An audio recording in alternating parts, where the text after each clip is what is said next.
This doesn't really surprise me in the least bit. Huge. Goldman Sachs is now the largest holder of XRP ETFs with $153.8 million in holdings. In the grand scheme, that is actually nothing. That is a nothing burger. It is a pimple on the face of a teenager in terms of how much money is coming, but it's good to see. And I like the way DAI words it. He goes, it's not because they think it's going down. I always remember him telling stories of his dad telling him stories, and he always goes, son, if Goldman Sachs is involved with anything moving in regards of money in the world stage, Goldman Sachs is involved. There's a handful of these guys that are. And then Smoke posted something that said, remember Goldman Sachs is an investor in Ripple? And I go, I've never heard that one. I never heard that. And now they lead in XRP ETF holdings. And he pulled up this document that says co-investors, major market players, Google, Goldman Sachs, Standard Chartered, PLC, Banco Santander, and Standard Charter, interesting, Ripple, created in 2005, headquarters USA, interesting. And then I asked, I go, what's the original document name? Because I can't just believe that document. So then he posted this, and it's exclusive Ripple Russia presentation that's been completely under the radar until now. In 2018, a confidential presentation was delivered on the state of cryptocurrencies and cross-border services. This took place at a research institute of world economy and international relations in Moscow, Russia. The presentation highlighted that after the financial collapse of 2008, a critical request was made, a request for a new approach to interbank cross-border transfers. And the first proposal for this innovative solution was Ripple. Interesting. The significance of Ripple being mentioned in the context is profound. It reveals that even in the early stages of crypto revolution, Ripple was recognized at high levels for its potential to transform the broken global financial. Interesting. Okay. Research Institute of World Economy and International Relations, named after E.M. Primakova of the Russian Academy of Sciences, Moscow, 2018. Okay, so that is interesting. I'm not going to fully... This is probably something worth diving into more. Because... Oh, Google. Yeah, like, I've never heard... Maybe some people have. There's a lot more crazy deep divers in this space. But I never heard Google or Goldman being involved. In terms of potentially have an investment in Ripple. That's something... look more into. Okay. He says you're going to get tired of winning. If this is what winning feels like, I want to lose. But in terms of actual winning, Ripple is just staying out there making the moves. It sounds like I'm a paid sponsor for Ripple, but it's like, no, just we're positioned well in XRP. XRP, Ripple, using the playbook. We're seeing all these different things potentially taking place in the future of integrating the chain into how they operate their flows. Hidden Road, 14 trillion. I think last year, 14 trillion. Zero of that is running on stablecoins of blockchain. The AI agents are showing up all over the place. The stablecoins are about to be unleashed like a behemoth for Ripple. This might get muted, actually, so I might not play this. But exciting milestone for Ripple in Australia. Ripple is obtaining an Australian financial services license as we continue to bridge TradFi and DeFi. TradFi with the next generation. You bet. With this license, we are doubling down on our commitment to Aussie financial institutions and enterprises, providing a fully regulated end-to-end platform to move value transfer and more efficiently. That's awesome. That is top tier. That makes sense. It makes sense why they were in XRP, Sydney, Australia, mate. That makes sense. We're moving, guys. We missed. I mean, we're not moving. We hit 144, 145 the other day. It's to see it go, witness it. You know, because I try to make these videos daily, so I just leave it there. It is like, it hit like a rocket up to 144. Granted, it all follows Bitcoin, but then just ceiling. It always can shoot right up to that with velocity, and then somehow, some way, it always just hits these walls, dude, that you can't break through. But hopefully in due time. So Monica, what was Monica saying about this Ripple Australia thing? She says licensing wins keep stacking. 75 plus licenses worldwide and counting. Compliance is how we scale. Monica, what up? The Clarity Act must remain a pro-innovation piece of legislation. Attempts to hijack the legislative process and turn it into an anti-competition bill are shameful, says Patrick Witt. Patrick Witt's kind of been one of the guys, the White House guys, at the forefront of sitting these two goofballs down at the table and coming to a compromise. The stablecoin yield is supposedly what they're still getting. I've been saying this for a long time. That is no way the core issue. I'm sure it's a core issue, but also in this video, we're going over the national bank, like conference, whatever, for the bankers was going on. So a lot of clips are coming out of that and them throwing digs, you know, being blatant about what they do and do not want. They don't want liquidity building up in DeFi. I mean, they say it. I'm going to get to it. Here we go. New CEO of American Banking Association, Rob Nichols, on the Clarity Act and stablecoin conflict. Listen to this shit. Let me reiterate something right up top. Our industry welcomes competition and innovation, and many banks are eager to offer products and services in the digital asset marketplace. What we don't support is an uneven playing field where new entrants want to offer bank-like products without having to comply with bank-like rules, or even worse, push for a regulatory framework that puts consumers, the financial system, and the economy at risk. We can't let that happen. What an absolute geek. What the hell did I just click? What an absolute geek. Yeah, we welcome competition. Him on his booster seat. We welcome competition. Yeah, I bet you do. No, I bet you do. Yeah, because you guys want to continue paying that fucking 0.1% to the people, which is insane. But the whole thing with this, the skinny Fed master account Kraken just got theirs, is Palmer Luckey's bank, they just got theirs. The OCC, I think April 1st, goes into effect. Having a straight up guideline for those types of guys, Ripple, Fidelity, all these digital asset players coming into the space, something goes effective April 1st. We'll have to figure it out. Yeah, here we go, another one from this conference. I just would add the ideas and the risks I think we're focused on around holding payment stablecoin are actually quite tied to the DeFi world also. And you know, we don't have and it's not the right forum to go into decentralized finance and kind of everything that entails. But holding payment stablecoin, creating liquidity in that DeFi world, like that's part of the crypto roadmap. But that's not okay. I mean, Why isn't it okay? Why isn't it okay? I thought you guys love competition. Like it's so blatant. That's just what it is. Of course, they don't want to lose the monopoly, but I'm guessing the compromise that's the Fed master account, these guys getting the OCC approval, I think that's just what it's going to be. I think that's just what it's going to be. The guys who have that is a reason they all want it. And then that's going to give them the guys to be able to operate like a bank. Go figure. You know, right now the stablecoin market in the United States is about 300 million. This is their audio being low. I apologize. When Secretary Bessent talks about 2030, he talks about a $3 trillion stablecoin market. That's $2.7 trillion that would have to flow into stablecoins. And my question is, from where?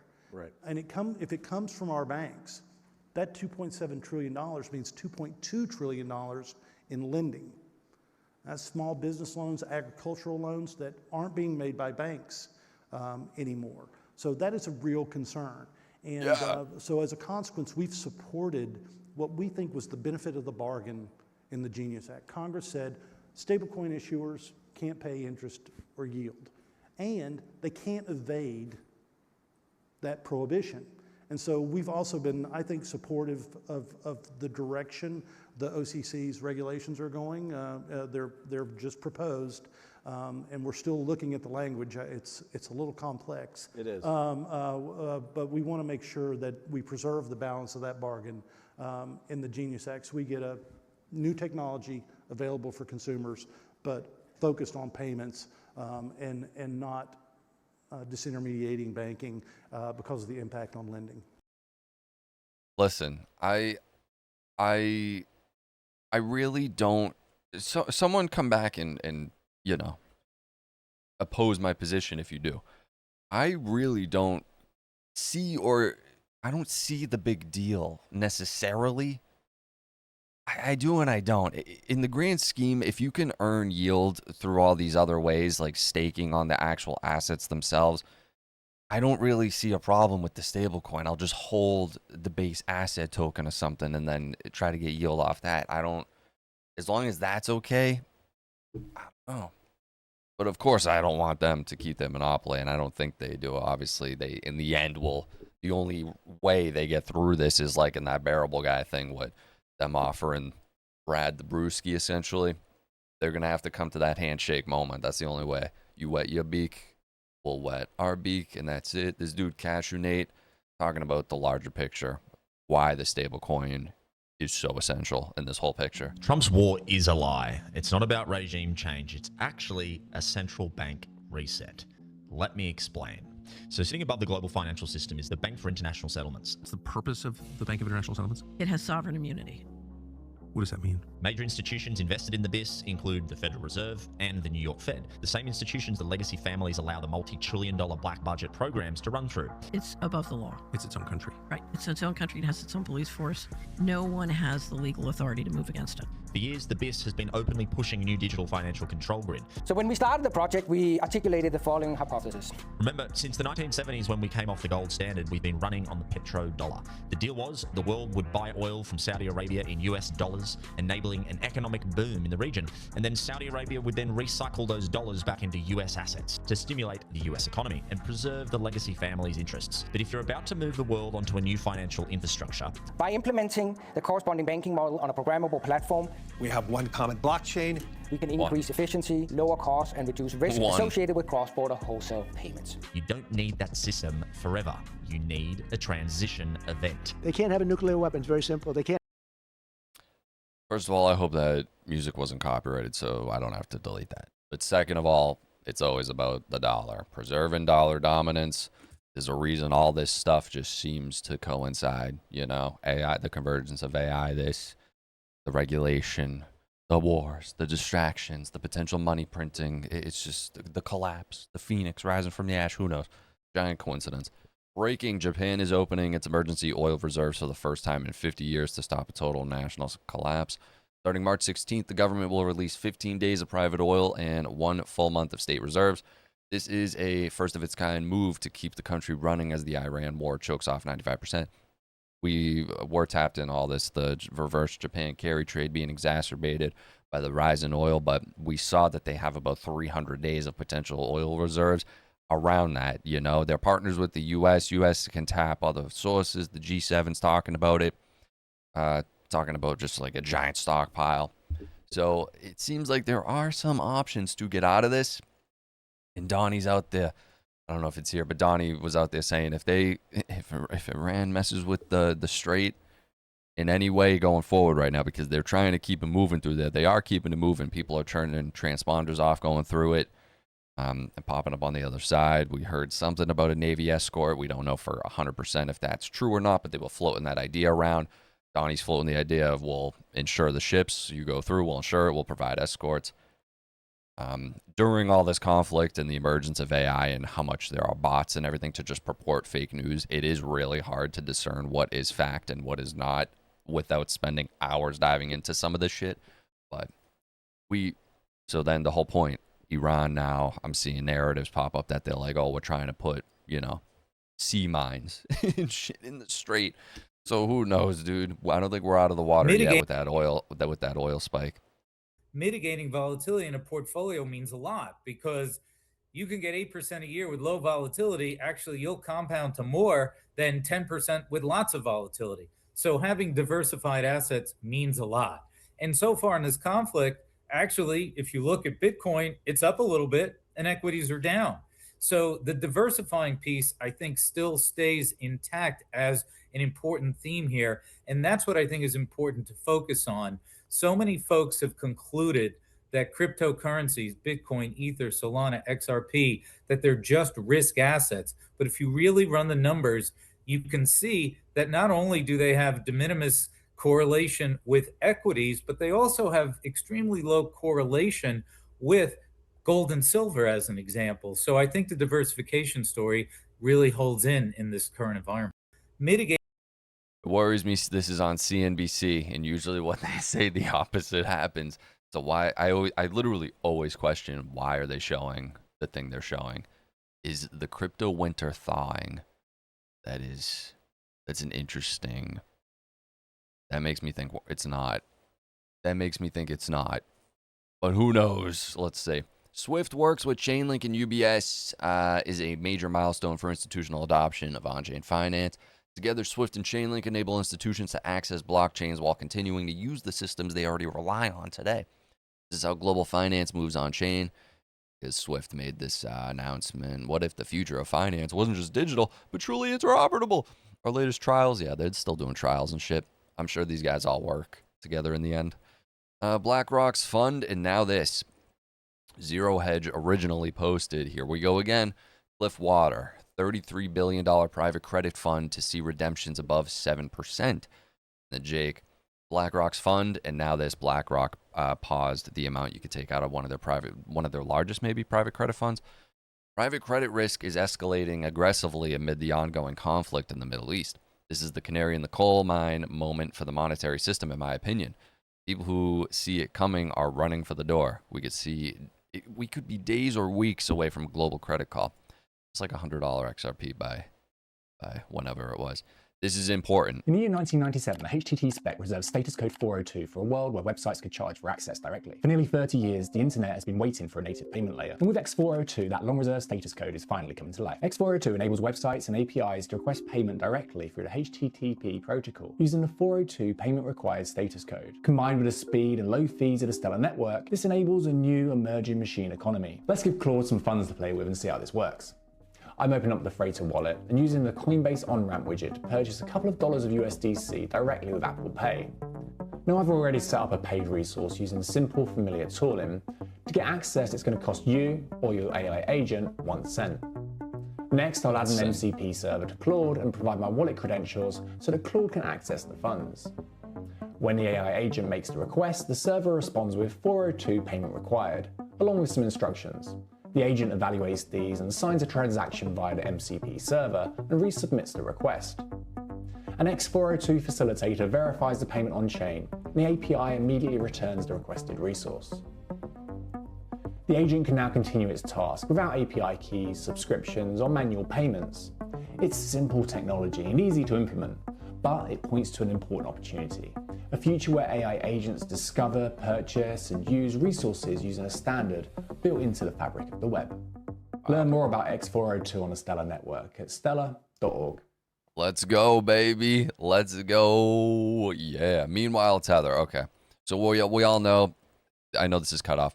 For instance, right, under the EU's marketing crypto asset regulations, issuers of stablecoins must have registered offices in the EU to ensure oversight and supervision.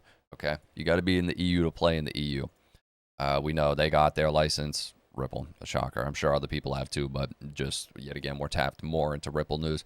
I'm sure they're one of a few though. I wonder if Circle has to have a Mika license over there and everything. But then smoke goes. Meanwhile, with Tether, their headquarters and offices are in Roadtown, Trinity, Chambers, and Virgin Islands. Yeah, the Virgin Islands. Wonder why it was established there. Yeah, Donnie, if Iran does anything to stop the flow of oil within the Strait of Hormuz, they will be hit by the U.S. 20 times harder. Yeah, we get the gist. The gist, bro. March 2026, friendly rule changes go live April 1st. This is the OCC thing I was referencing. The final rule adopts the revisions contained in the OCC's Notice of Proposed Rulemaking issued on January 12th, 2026, without change. The revised regulation takes effect April 1st, 2026. Let's go. Let's see. What do we got here? What a time to be alive. Are going to be developing their own tokens. We've actually already seen this. If for folks familiar with OpenClaw, they created their own token pretty heckin' fast, and they're not even the first AI agents to have created a token. I think even over a year ago, we had a large language model that specifically built its own token to actually, I think, similar to OpenClaw, fund its own religion. So interesting philosophical parallels we probably can't unpack on this episode, but there's a lot there. And I think that is where we're just going to see more and more autonomy where you're going to have agents Crazy. build their own companies. I think they're going to build those companies on blockchain rails. It's And they're so going to list crazy. tokens, and they're going to trade those tokens with each other and with humans. So again, Dude. it's an idea. It may sound crazy right now. Think Yeah. about who it's coming from. Is that a person you can trust? Is there any downside to learning more? So going back to those 3 things that I talked about earlier of how I spot trends, that's Insane. The AIs are going to be firing off. Wow. It's just. are going to be developing. Stop talking, Max Gauckham. What a name.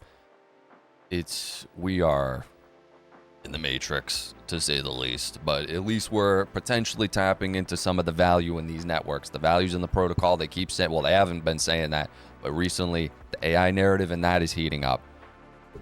Who knows, guys? Join our group, the Minutemen, all right? Link in the description below for the Patreon. Exclusive videos there weekly. Just covered a crazy Black Horse podcast, and these 2 guys are going through the history of Bitcoin and how it's been hijacked and all this, the battle for it. Essentially, I got a couple of different smoke sessions, XRP rants, consciousness, conspiracy theory stuff, obviously crypto stuff.